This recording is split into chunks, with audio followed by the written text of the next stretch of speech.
Hello students, welcome back to another video. আজি আমি শিকিম যিকোনো কম্পিউটাৰ বা ল্যাপটপত ইন্টাৰনেট কেনেকৈ ইউজ কৰিম বা কেনেকৈ কানেক্ট কৰিম। প্ৰথমতে কম্পিউটাৰত বা ল্যাপটপত USB কেবলডাল লগাব। তাৰ পিছত চাৰ্জিং পইণ্টত গৈ পেলাই আপোনাৰ মোবাইলৰ চাৰ্জিং পইণ্টটো কানেক্ট কৰিব। কানেক্ট কৰাৰ লগে লগে নটিফিকেশন পেনেলত গৈ দেখিব যে USB ফাইল ট্ৰান্সফাৰ বুলি এটা অপচন ওলাব। তাতে ক্লিক কৰিব। তাত ক্লিক কৰাৰ পিছত দেখিবলৈ পাব যে USB থ্ৰেটিং বুলি দেখা পাব।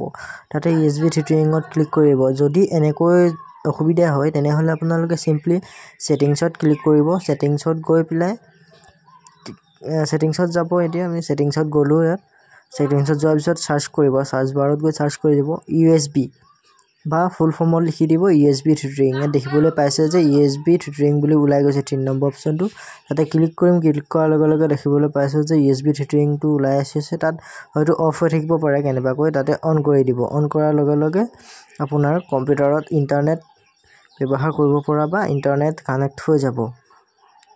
ইয়াতে দেখিবলৈ পাইছো আমি কৰ্নাৰত ওলাই গৈছে যে USB থ্ৰেটিং অন কৰাৰ পিছত ইয়াত ইন্টাৰনেটৰ আইকনটো ওলাই গৈছে। ইয়াত আমি সাৰ্চ কৰি চাম যে ইন্টাৰনেট কাম কৰিছে নে নাই। ইয়াত দেখিবলৈ পাইছে যে ইন্টাৰনেটৰ কাম কৰিবলৈ আৰম্ভ কৰিছে। ঠিক আছে। ইয়াৰ পিছত তো যদি আপোনাৰ কম্পিউটাৰত কেনেবাকৈ কানেক্ট হোৱা নাই বা এনেকুৱা আইকনটো দেখা নাই তেনেহলে অন্য এটা পদ্ধতিৰ জৰিয়তে সেইটো কৰিব পাৰিব।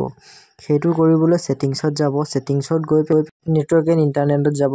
নেটৱৰ্ক এণ্ড ইন্টাৰনেটত যোৱাৰ পিছত এডভান্সত ক্লিক কৰিব আৰু দেখিবলৈ পাইছে মোৰ নেটৱৰ্ক এডাপ্টাৰ অপচনত ক্লিক কৰিব। ইয়াতে আপোনাৰ যিমান নেটৱৰ্কৰ ড্ৰাইভাৰ থাকে সকলো ওলাই যাব। ইয়াতে আপুনি সিম্পলি ৰাইট ক্লিক কৰি থাকিব চাব। কেতিয়াবা ইয়াত ডিসেবল বা হৈ থাকে বা এই ডিসেবল হৈ থাকিলে আপুনি ইয়াক ৰাইট ক্লিক কৰা তাতে ইনেবল কৰি ল'ব আৰু ইনেবল কৰাৰ পিছত আপুনি হয়তো আপোনাৰ কম্পিউটাৰ ইন্টাৰনেট ব্যৱহাৰ কৰিব পৰা হৈ যাব।